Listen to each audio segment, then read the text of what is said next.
forte. Ali na Tamborelo, a batida muito forte.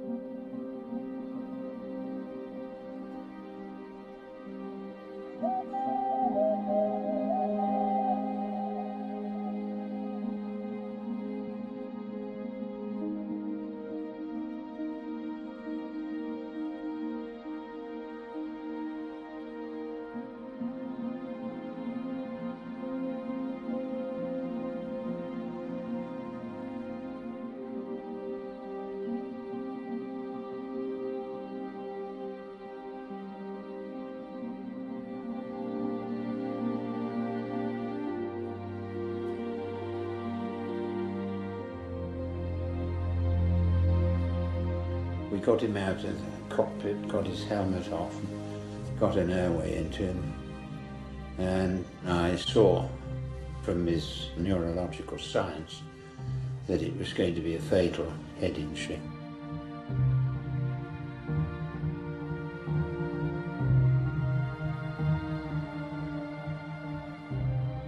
And then he sighed and his body relaxed. And that was the moment, and I'm not religious, that I thought his spirit had departed.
Even at racing speed, Tamburello is not a corner that you would make a mistake on.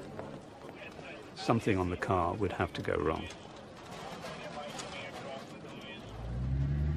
Maybe the power steering failed. Maybe it was the tire temperatures that made the car skate straight off the road. It will always be a mystery. Houve uma causa? Houve. Mas o que eu acredito mesmo é essa quebra na barra da direção. E o carro ficou incontrolável. Mas, acima de tudo, foi uma fatalidade. Porque a batida do carro no ângulo exato para que um braço de suspensão atingisse um capacete. Ayrton ran out of luck. He did not have a broken bone in his body. He did not have any bruising. If that piece of assembly would have gone 6 inches higher or 6 inches lower, he would have walked back to the paddock.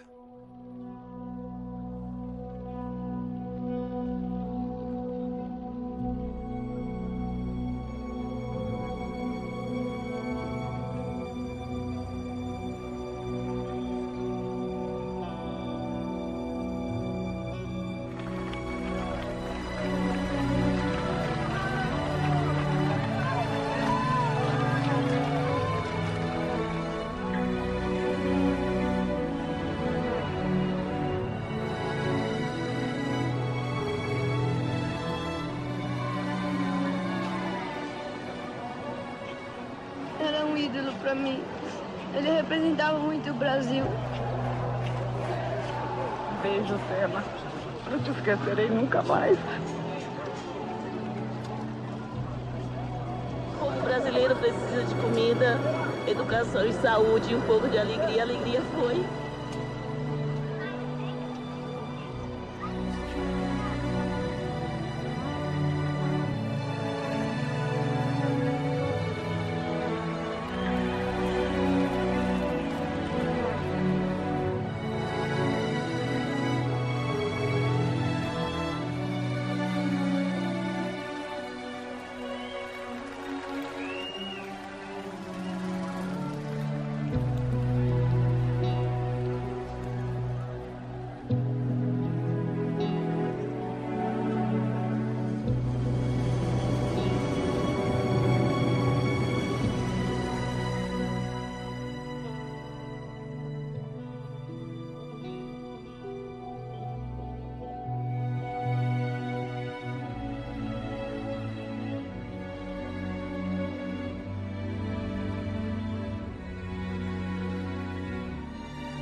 Mark, last question. Who is or has been the driver that you get the most satisfaction from racing against, past or present? I would have to go back to 78 and 79 and 1980 when I was go-kart driving.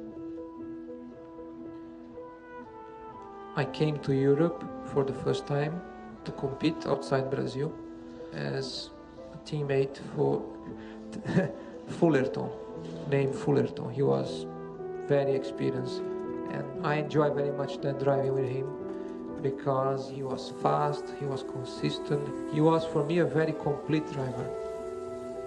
And it was pure driving, pure racing.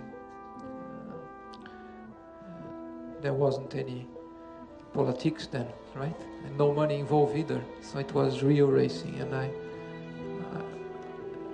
I have that as a very good memory.